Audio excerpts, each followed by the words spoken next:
Hello. Well, welcome to the next presentation in the trigonometry modules.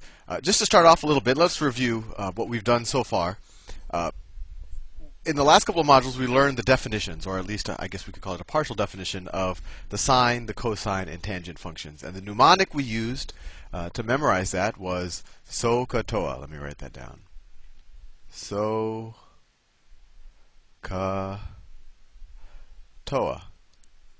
And what that told us is, let's say we had a right triangle. Let me draw a right triangle. Whoops. Right triangle. And this is the right angle here. This is the hypotenuse. So let me just write. Let me label the hypotenuse H. Let me label this, and let's put this. And say we want to figure out, we want to use this angle right here, theta. We'll call this theta, whatever. Then this is the adjacent side. And this is the opposite side. And that's an O. And so tells us that sine is equal to opposite over hypotenuse, cosine is equal to adjacent over hypotenuse, and tangent is equal to opposite over adjacent. Now that, I think by this point, and especially if you did some of the exercises on the Khan Academy, that should be second nature and should make a lot of sense to you. But this definition, using a right triangle like this, actually breaks down at certain points, actually at a lot of points. For example, what happens as this angle right here approaches 90 degrees? And you can't have two 90-degree angles in a right triangle, can you? Then it would be like a rectangle or something. But you could actually probably figure out what happens as it approaches 90 degrees. But the definition, this definition, breaks down for that. Also, what happens if this angle is negative? Or what happens if this angle is more than 90 degrees? Or what happens if it's 800 degrees, or 8 pi radians? Not that 800 and 8 pi radians are the same thing. But obviously this definition starts to break down because we couldn't even draw a right triangle that has those properties. So now I'm going to introduce you to an extension of this definition. It's really the same thing, but it allows the sine, the cosine, and the tangent functions to be defined for angles greater than or equal to pi over 2 or 90 degrees or less than 0. So let's draw a unit circle. So this is just the coordinate axis, and here is a circle of radius 1. And let me see, let me make sure I'm using the correct pen tool. Okay, so let's call this right here. So this is theta. This is an angle, right, between this line, between kind of the x-axis, and this line I just drew here. And this is a radius, right? And we said that this has a radius 1, so the length of this line is 1, right? Because it just goes from the origin to the outside of the circle. So it has a radius of 1. And now I'm going to draw a right triangle again. So let me just drop a line from here. So there, I have a right triangle. So if we use the old definition we learned before, let's just focus on sine for now. So sine is equal to opposite over hypotenuse. Let's apply that to this right triangle right here. This is the right angle. So what's the opposite angle of this? What's the opposite side from this angle? Right, I'm going to change to yellow. It's this side, right? This is the opposite side. And what's the hypotenuse? The hypotenuse is just this radius, right? And let's just say that this point where it intersects the circle, let's call this point right here. Let's call this point x, comma y, right? So what's the height of this opposite side? Well, it's y, right? Because it's just the height of that point. This is of height y. So sine of this angle right here, sine of theta, is going to equal the opposite side, which is this yellow side, which is just the y coordinate, is going to equal y over the hypotenuse.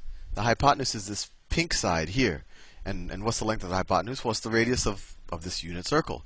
So it's 1. And y divided by 1, well, that's just y. So we see that sine of theta is equal to y. Let's do the same thing for cosine of theta. Well, we know that cosine is equal to adjacent over hypotenuse. Well, what's the adjacent side here? I'm running out of colors. Right, the adjacent side is this bottom side right here.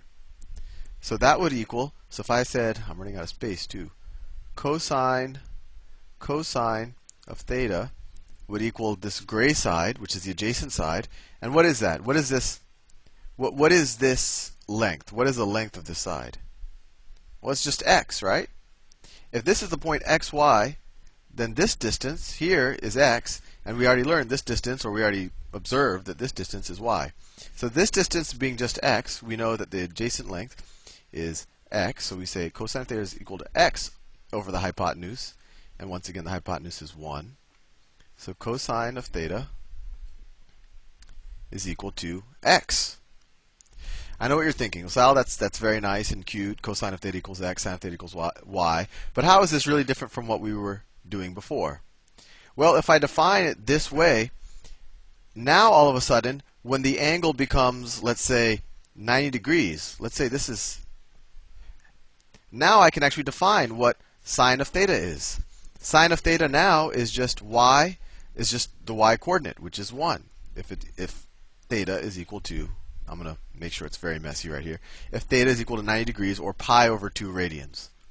Right, this is pi over 2. This angle right here. Right? And similarly, cosine of pi over 2 is 0, because the x-coordinate right here is 0. Let me do it with a couple more examples. Oh, I'm forgetting the tangent function. And you could probably figure out now, what is the definition now we can use for the tangent function? Well, going back, let's use this green theta here, because it's kind of a normal angle. So in this green theta here, tangent is opposite over adjacent. So tangent now we can define as y over x. And remember, these y's and x's that we're using are the point on the unit circle where the angle that's defined by this, by whatever, where the radius that is subtended by this angle, or I guess the arc, intersects, actually I'm getting confused with terminology. It's where this line intersects the circumference. The coordinate of that, the sine of theta is equal to y, the cosine of theta is equal to x, and the tangent of theta is equal to y over x. Let's do a couple of examples, and hopefully this will make a little bit more sense to you. Let me try to really fast draw a new unit circle. So that's my unit circle. And here's the coordinate axis, was one of them. And here is the other one. So let's get an example like, so if we use the angle, let's use the angle pi over 2, right? Theta equals pi over 2. Well, pi over 2 is right here, right? It's a 90-degree angle if you wanted to use degrees. And now we just figure out where it intersects the unit circle. And once again, this is a unit circle, so it has a radius of 1. So we can see that sine of pi over 2, it equals the y coordinate where it intersects the unit circle. So that's just 1. What's cosine of pi over 2? Well, it's just the x-coordinate where you intersect the unit circle, and the x-coordinate here is 0. And what's the tangent of pi over 2? This is interesting. The tangent of pi over 2.